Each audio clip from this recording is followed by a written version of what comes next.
Okay, hello, thank you for having a look at my e-bike project. This is my first experience with electric bikes, and so far it has been very pleasant. When I told my neighbor I'm building an e-bike, the first question was, why do you need it? And here are a few reasons for my e-bike project. This winter will be special in the sense that I will have to bike to work every single day. And I have 2 kids who need to be taken to daycare each day as well. And the area we live in is quite hilly. I live in the middle of Finland, central Finland. And I'm unfortunately not in a very good physical condition right now. But it's improving every day, luckily. And winters here, they are cold, sometimes wet, always lots of snow and ice, and we have very little daylight. So for these reasons, I decided I need some help, and hopefully the electric bike will help me get through the winter. So here are some specs for my bike. I have an old frame, Merida SE, probably 10 years old. It's for 26-inch tires, and I'm running a Shimano 9-speed gear set. 9-speed in the sense that I'm just using the middle chainring up front, and I have a 9-speed cassette in the rear wheel. Mechanical disc brakes right now. And the kit I bought has a 250 watt front hub motor, 17 amp controller, and a 13 amp hour battery. And here are a few more details about the kit I got. I decided, this being my first time, my first experience with electric bikes, that I wanted to deal with someone who can give me customer support in English. So I bought my kit from a Spanish place called Ciclotek. On the right you can see their web address in case you like to have a closer look. And here is some information about the battery I have. This information is in German. I found this battery on eBay, and I wanted a big battery. Not really knowing what would be enough for me, I wanted to be safe and took a bit bigger battery.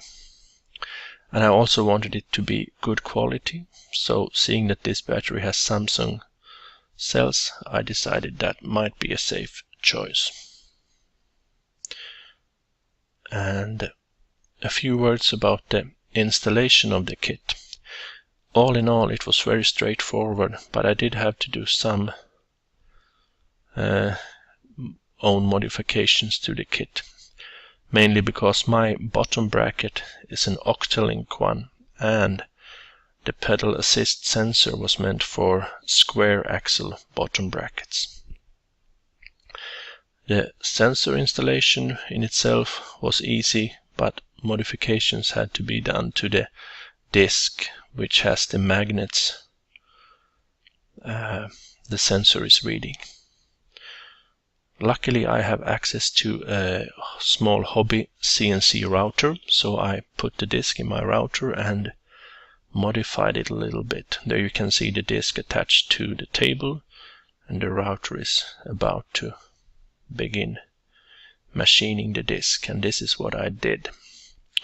I cut out the center to match there's a sleeve on my chainring. Is it a crankset, I think, in English?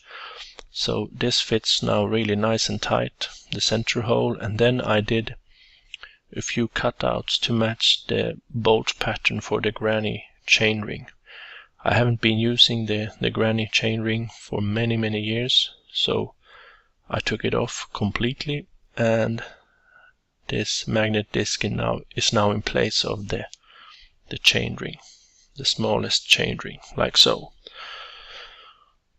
I'm very pleased with this mod because I was sort of worried about how the disc would otherwise manage snow and ice. They really gather there around the bottom bracket in winter, but now I feel it will be quite nice and secure there. The bolts installed like that, so it's sort of squeezed underneath the bolts.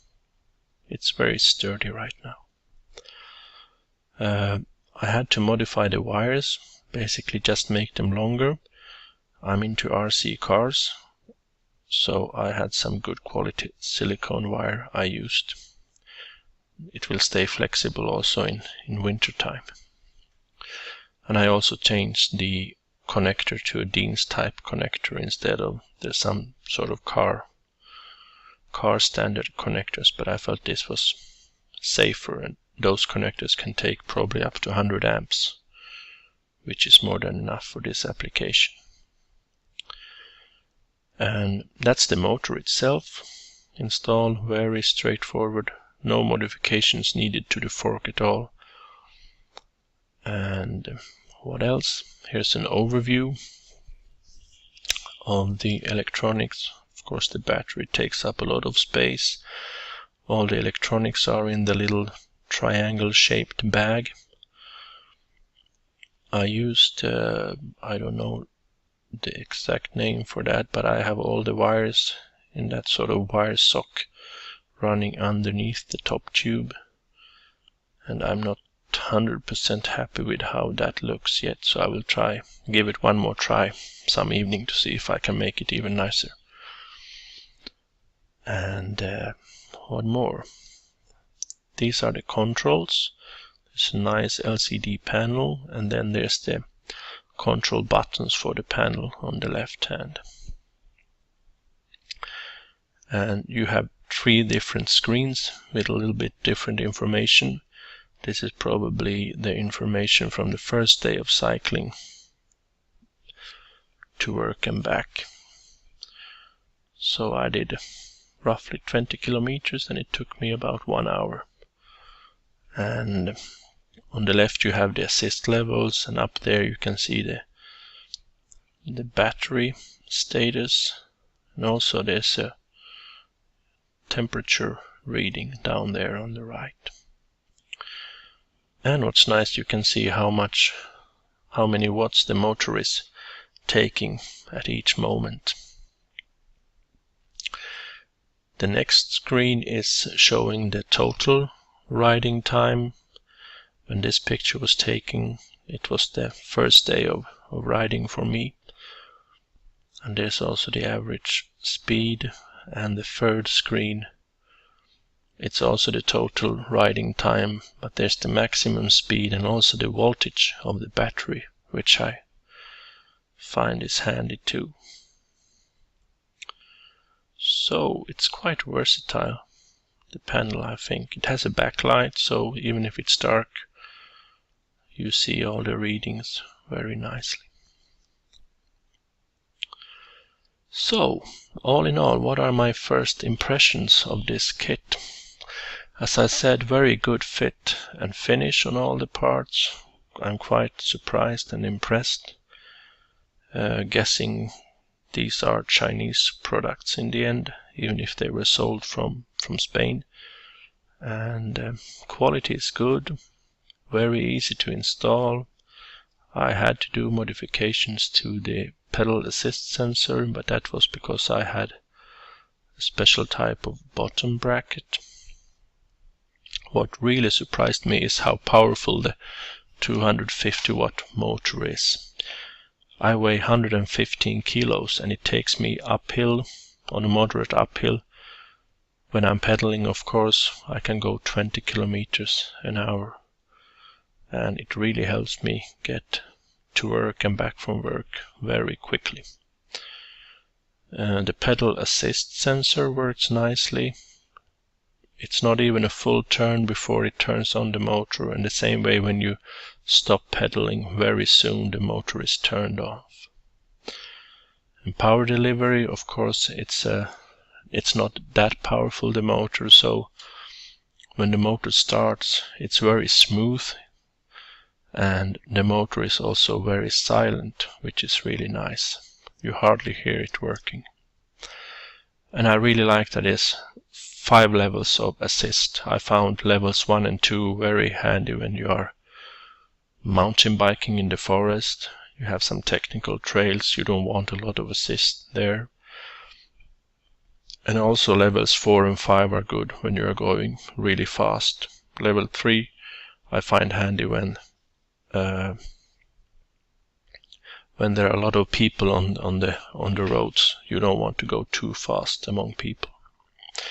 And the brake lever power kill switches, they are really needed with pedal assist. It's quite important that the motor power is turned off immediately when you apply the brakes. And my estimate is that the battery will have enough capacity for about 40 kilometers of riding with the highest assist level. So all in all, so far I'm very happy with how the bike turned out, and I feel that it will help me a lot to make this winter. Thanks for looking, and I will get back every now and then. I think I will post my next video in about 1 week to let you know how the first week went and if all is still good. So this will be a long-term test, how this kit, this battery makes it during the Finnish winter. We will have snow till the end of April probably, and the conditions are quite challenging here. So, see you next time.